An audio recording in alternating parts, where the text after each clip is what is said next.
안녕하십니까. 임상심리사 2급 자격시험 대비 심리검사 제16강 강의를 시작하도록 하겠습니다. 자, 16강 강의는 15번에 해당되는 부분부터 시작합니다. 밑에 그림이 하나 보이시죠? 이 그림 문제가 최근에 필기 문제로 출제가 된 레이 오스테리어스 복합도형검사라고 볼 수 있겠습니다. 이 복합도형검사를 그리게 해서 얼마 정도 그리느냐 그것을 보고 우리가 환자분을 환우를 진단하는 것이죠. 그게 바로 이 복합도형검사가 되겠습니다. 신경심리검사 중에 하나라고 보시면 되겠습니다. 자, 1번에 보면 레이 오스테리스 복합도형검사는 1941년부터 개발되어 사용되어 왔는데요. 최근 전두엽 기능, 이게 이제 중요한 단어예요. 전두엽 기능, 전두엽의 앞부분이라 하는 것이죠. 그래서 이 전두엽에 박스 쳐놓으세요. 이게 가장 중요한 포인트입니다. 전두엽 기능과 관련이 있는 인간의 실행 기능이라 했습니다. 우리가 이제 전두엽은 바로 어떠한 목표를 짜고 그것을 실행하는 그러한 것들이 바로 여기에 들어갈 수 있다라고 말씀을 드렸었죠. 자, 그 다음에 이걸 평가하는 데 유용한 도구로 알려져 있습니다. 1번 중요합니다. 별표. 2번 들어갑니다. 약 40분에서 1시간 정도 소요되는 이 검사는 복잡한 그림을 보고 끊어요. 복사하기, 즉각 회상, 지연 회상 과정으로 이루어져 있습니다. 그러니까 그대로 베껴오는 건데 복사해서 그리는 겁니다. 즉각 회상이나 지연 회상 20분에서 30분 후에 회상해서 그리는 것인데요. 이러한 과정으로 이루어져 있습니다. 레이 오스테리스 복합도형 검사는 정상인에게서 문제가 없는 사람에게서의 인지 기능 평가는 물론 끊어요. 각종 신경계 간질이나 뇌전증이라고 하죠. 간질이나 파킨슨병 등의 신경계 및 정신계 질환, 정신분열증, 신경증, 과잉운동장애, 특장애 등이 여기에 들어갑니다. 등의 인지기능 평가에도 유용하게 사용되고 있습니다. 자, 이 복합도형 검사라고 하는 이것은 최근에 실제적으로 불완전한 그림이 그려져서 출제된 적이 있습니다. 즉 환자가 그렸던 그림을 가지고 출제를 했던 것이죠. 네. 자, 여기 오른쪽에 있는 것이 있고 왼쪽에 있는 것이 있는데 오른쪽에 그림을 그리되 왼쪽에 있는 것을 그리지 못했다. 자, 그러면 그림에서 왼쪽이 그려지지 않았다라고 한다면 밑에 있는 무시증후군을 생각해 볼 수 있는데요. 무시증후군이 이 복합도형 검사와 같이 나온 지문이거든요. 자, 무시증후군 왼쪽이 그려지지 않았다. 그럼 어디에 손상입니까? 오른쪽에 있는 우방구는 왼쪽을 지배하고 좌방구는 오른쪽을 지배합니다. 따라서 왼쪽을 그리지 못했다라고 하는 것은 바로 우방구의 손상이라 이렇게 말씀드릴 수 있겠습니다. 따라서 이 왼쪽을 그리지 못한 이것을 우리가 바로 무시증후군이다 이렇게 정리할 수 있겠습니다. 자, 자연스럽게 무시증후군으로 들어갑니다. 자, 무시증후군 보십시오. 1번 별표. 무시증후군이란 뇌병변 반대측에 의미가 있는 자극을 제시했을 때 반대측에 동그라미요. 자, 이 자극에 대한 감지를 못하거나 반응을 하지 않는 것을 말합니다. 따라서 우방구가 손상되었다 그러면 좌측의 감각을 지각하지 못하는 것이고요. 그 다음에 이 좌방구에 문제가 있다 그러면 우측에 있는 부분에 감지를 못하는 것이 바로 무시증후군이다 이렇게 말하는 것입니다. 자, 이 무시증후군은 2번에 보면 이와 같은 무반응이 기본적인 감각장애나 운동장애 때문에 나타나는 것이 아니어야 됩니다. 우방구와 좌방구의 손상인데 대개 무시증후군은 여기 있는 우방구 손상이 대표적입니다. 3번 들어갑니다. 무시증후군에는 여러 가지 형태가 있는데요. 동시 자극에 대한 감각 소멸, 편측 공간 무시 등이 있습니다. 네 번째는 무시증후군과 관련된 증상으로서 신체 실인증 또는 이거는 신체 소속 실인증이라고 합니다. 한쪽이 느껴지지 않으니까요. 그 다음에 편마비 불각증, 한쪽에 마비가 됨으로써 감각이 없는 편마비 불각증이 여기에 들어갈 수 있겠습니다. 자, 무시증후군을 일으키는 병변 5번 별표. 자, 말씀드렸죠. 좌방구 손상 때는 우측을 무시하고 그 다음 우방구 손상 때는 좌측을 무시한다. 반대편을 무시하는 겁니다. 자, 우방구 손상 때에는 좌방구 손상 때보다 증상이 심하고 오래 간다고 합니다. 그래서 우방구 손상이 많다 이렇게 말씀드렸죠. 자, 우방구 손상이 좌방구 손상보다 더 심각하다라고 하면 됩니다. 더 심각하다. 무시증후군이 더 심각하게 나타나는 것이죠. 2번 체크, 양가로 2번 체크하시고요. 대개는 두정엽 병변이 가장 강조되어 왔으나 두정엽뿐만 아닙니다. 전두엽이라든지 그다음에 축두엽이라든지 시상이라든지 기저핵이라든지 이런 데에 많이 손상이 됐다 합니다. 대개는 두정엽 병변이 가장 강조되어 왔으나 무시증후군을 일으키는 병변은 두정엽 외에도 밑줄, 전두엽, 축두엽, 기저핵, 시상 이러한 것들을 다양하게 나타나고 있습니다. 우방구에 뇌경색이 나타났다, 뇌출혈이 나타났다, 그 무시증후군이 그렇죠. 왼쪽에 나타나는 것이고요. 우방구 손상 환자에게서 무시증후군의 유병률은 검사 방법에 따라 다양하지만 68%라고 합니다. 그래서 우방구 손상인 사람들이 더 많습니다. 68% 정도니까 유병률이요. 자, 여기까지 정리가 됐는데 15번과 16번을 연결해서 생각해 주실 수 있어야 돼요. 복합 도형 검사를 그리라 했는데 왼쪽을 그리지 못했다. 그러면 우방구 손상을 의심할 수 있고 만약에 오른쪽을 그리지 못했다. 그러면 좌방구 손상을 의심할 수 있다. 이렇게 반대편의 내용으로 정리를 하시고 이러한 것들을 무시증후군이라 한다. 자, 17번 들어갑니다. 우리가 이걸 TMT라고 하는데요. 트레일 메이킹 테스트, 기호 읽기 검사라고 합니다. 트레일 메이킹 테스트는 한 장 넘겨보시면 자, 동그라미 숫자가 있습니다. 이 동그라미 숫자를 순서대로 읽는 겁니다. 순서대로 1, 2, 3, 4, 5, 6, 7, 8, 9 이런 식으로 읽는다 그래서 기호 읽기 검사라고 합니다. 자, TMT라고 하는 이것은 1번 기호 읽기 검사는 신경심리검사상에서 가장 유용한 진단 도구 중에 하나라고 합니다. 신경심리검사 중에 하나입니다. 기호 읽기 검사에서의 수행 능력 저하는 전두엽의 동그라미, 전두엽 부위에 다양한 손상과 연관되어 있다고 알려져 있습니다. 자, 중요한 부분은 이거죠. 기호 읽기 검사, 기호 읽기 검사는 바로 전두엽 손상 여부를 알아보는 신경심리검사다. 이렇게 정리하시고요. 자, 그 다음에 밑에 계속 읽어가겠습니다. 거기 기호 읽기 검사 해놓고요. 여기 줄을 하나 딱 해서요. 블랙 앤 화이트 앞에 줄을 하나 그어주세요. 자, 기호 읽기 검사 블랙 앤 화이트 TMT 그 다음에 줄 긋고 BNW라고 돼 있잖아요. 블랙 앤 화이트를 말합니다. 이것은 여기서 끊어야 돼요.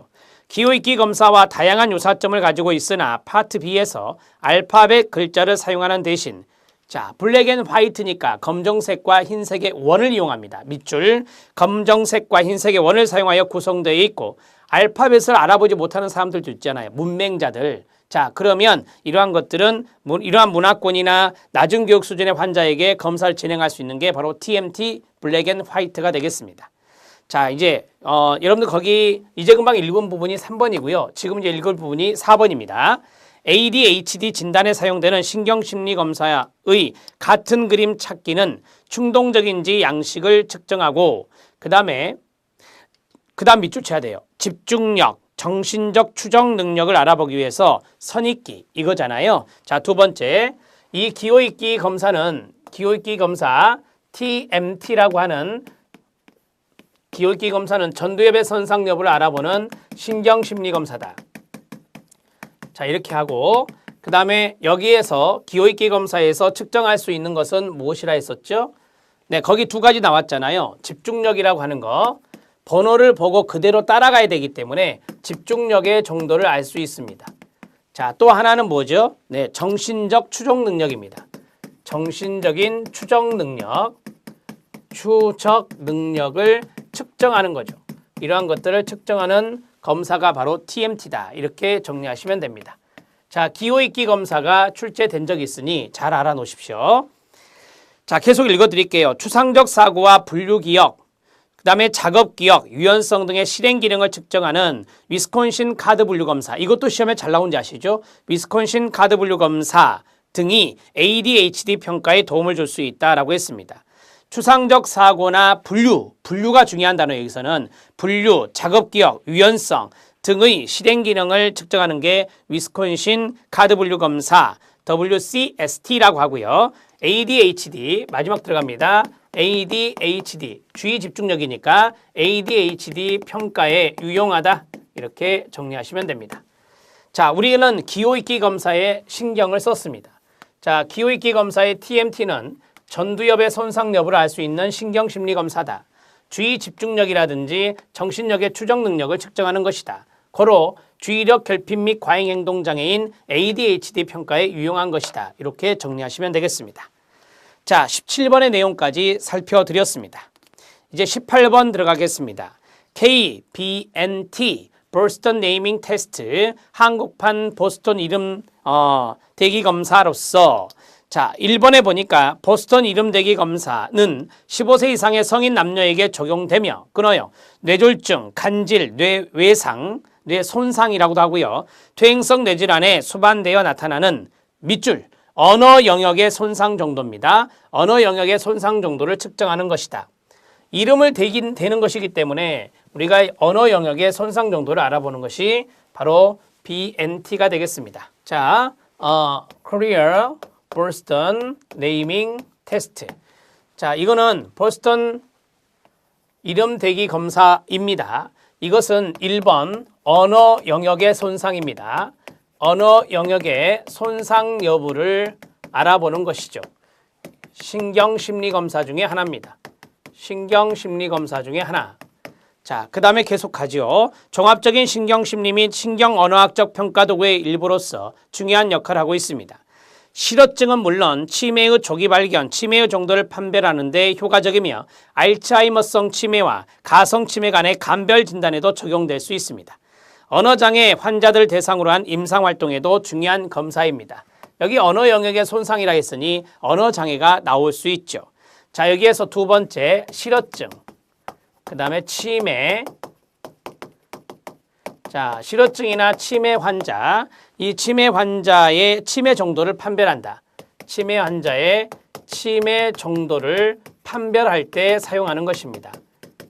이렇게 정리하시면 되겠고, 세 번째, 보스턴 이름대기 검사는 실어증 환자를 대상으로 실시하는 경우 전반적인 환자의 상태를 알아보기 위해 언어 검사를 먼저 실시한 후에 세부 검사로 이름대기 검사를 실시하는 것입니다. 보스턴 이름대기 검사를 치매 환자를 대상으로 실시할 경우 병세의 진행 상황을 알아보기 위한 수단으로 활용할 수가 있겠습니다. 보스턴 이름대기 검사는 언어장애 환자들 대상으로 한 임상 연구 활동에 적용이 가능합니다. 자, 세 번째는 언어장애 환자죠. 자, 언어장애 환자에게 적용할 수 있다. 이렇게 정리할 수 있겠습니다. 자, 조금 더 제가 여기에 대해서 보강을 하도록 하겠습니다. 여기 있는 한국판 보스턴 그린 검사는 60문항으로 이루어져 있습니다. 네 번째, 60문항으로 구성되어 있고, 자, 구성되어 있고, 그림 카드라고 하는 자극을 제시합니다. 그림 자극 카드를 제시한다. 자, 그리고 그 그림 자극 카드를 보고 이름을 대는 겁니다.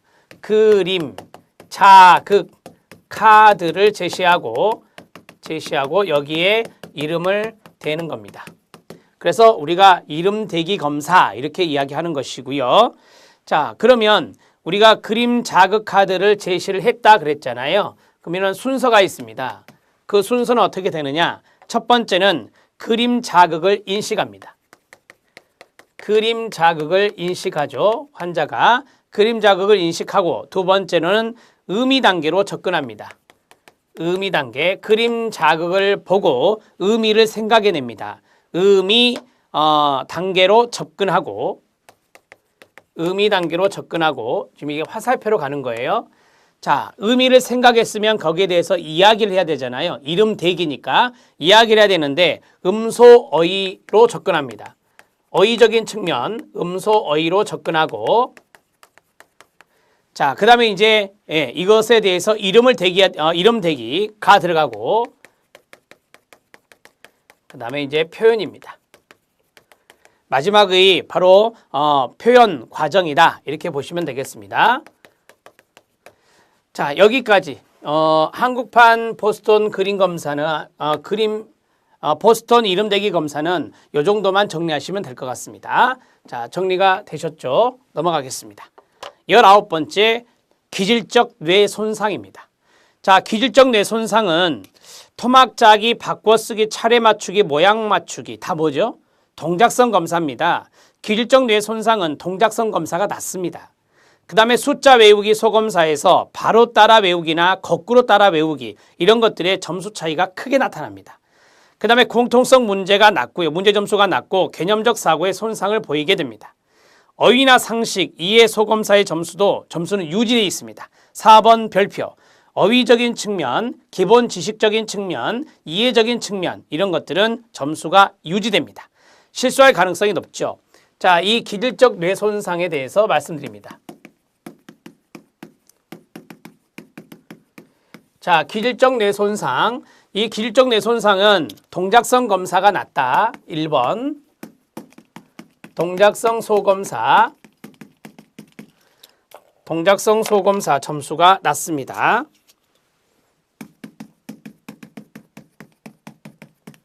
공통적인 부분을 찾는 공통성 문제도 점수가 낮습니다. 그 다음에 세 번째, 숫자 외우기가 있죠. 숫자를 외우기를 할 때 앞에서부터 외우는 거랑 뒤에서부터 반대로 외우는 거 있잖아요. 예, 앞에서부터 외우는 거랑 뒤에서 거꾸로 외워오는 거, 이 두 가지의 점수 차이가 큽니다. 점수 차가 크다. 이렇게 볼 수 있습니다. 자, 이거는 정방향으로 외우는 것이고요. 정방향으로 외우는 것이고, 이거는 역방향으로 방자입니다. 역방향으로 외우는 것이죠. 반대 거꾸로 외우는 것. 이 두 가지의 점수 차가 크게 나타난다는 겁니다. 자, 그 다음에 네 번째, 실수를 많이 합니다. 실수가 많다라고 하는 거. 자, 이제 마지막 다섯 번째는 뭐냐? 유지되는 것이 있습니다. 어휘라고 하는 것, 이해라고 하는 것, 그 다음에 기본 지식이라고 하는 것. 자, 이것의 점수는 유지된다.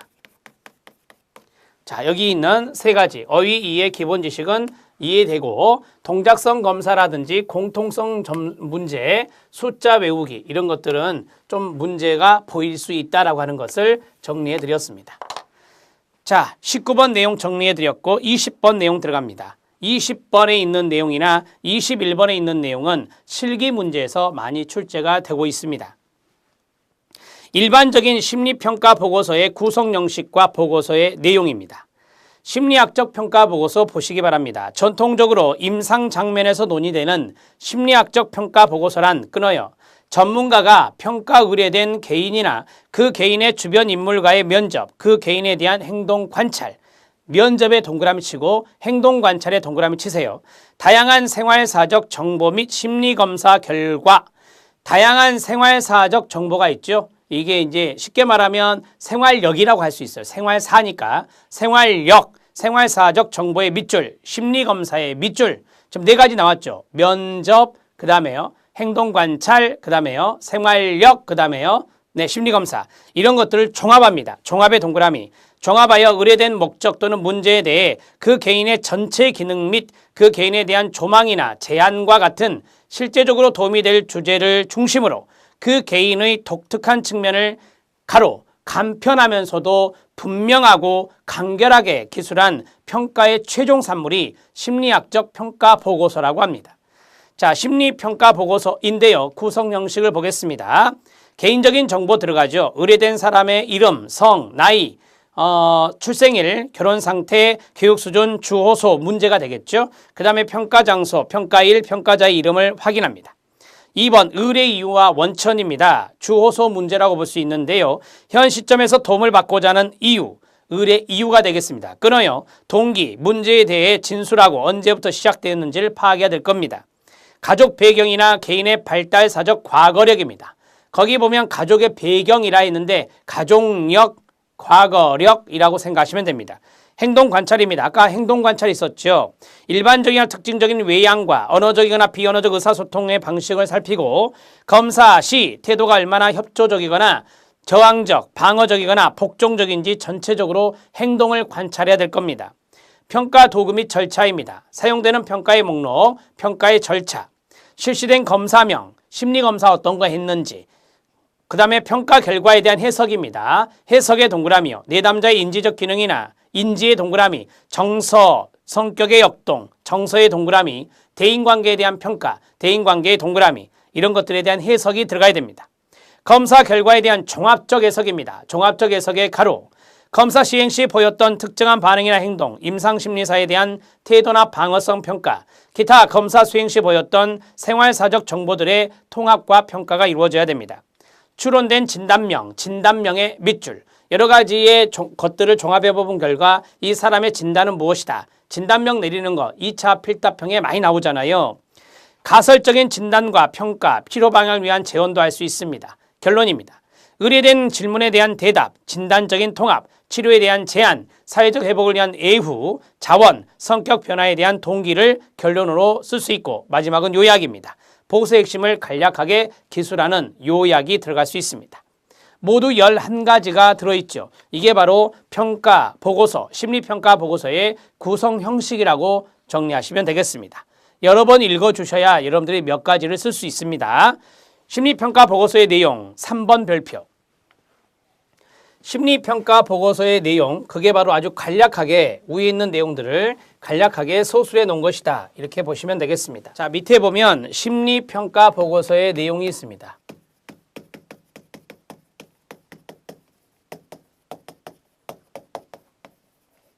저는 키워드로 정리해 보겠습니다. 첫 번째는 인지입니다. 두 번째로는 정서입니다. 세 번째로는 내적 갈등입니다. 네 번째로는 방어 기제입니다. 대처 기제라고도 하고요. 그 다음에 대인관계, 그 다음 마지막은 스트레스에 대한 반응상의 취약성과 자원이라겠죠. 네, 스트레스의 취약성 또는 반응입니다. 자원이요. 스트레스에 취약한 부분이 뭐고 스트레스를 이길 수 있는 자원이 뭔지 그런 것들을 기술하는 것입니다.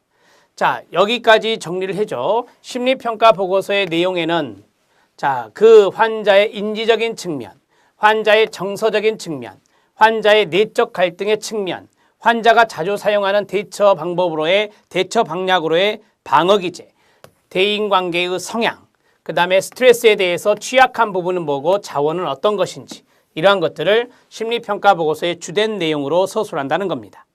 심리평가 보고서의 내용, 사고, 지각, 기억들의 인지적 과정, 인지의 밑줄, 정서, 경험과 표현, 정서의 밑줄, 의미 있는 내적 갈등, 내적 갈등의 밑줄, 두드러진 방어 기제 및 대처 기제, 방어 기제의 밑줄, 되풀이되는 대인관계의 주제와 성향, 대인관계 밑줄, 마지막 스트레스에 대한 반응상의 취약성과 자원, 스트레스 밑줄, 취약성과 자원에 동그라미 치면 됩니다.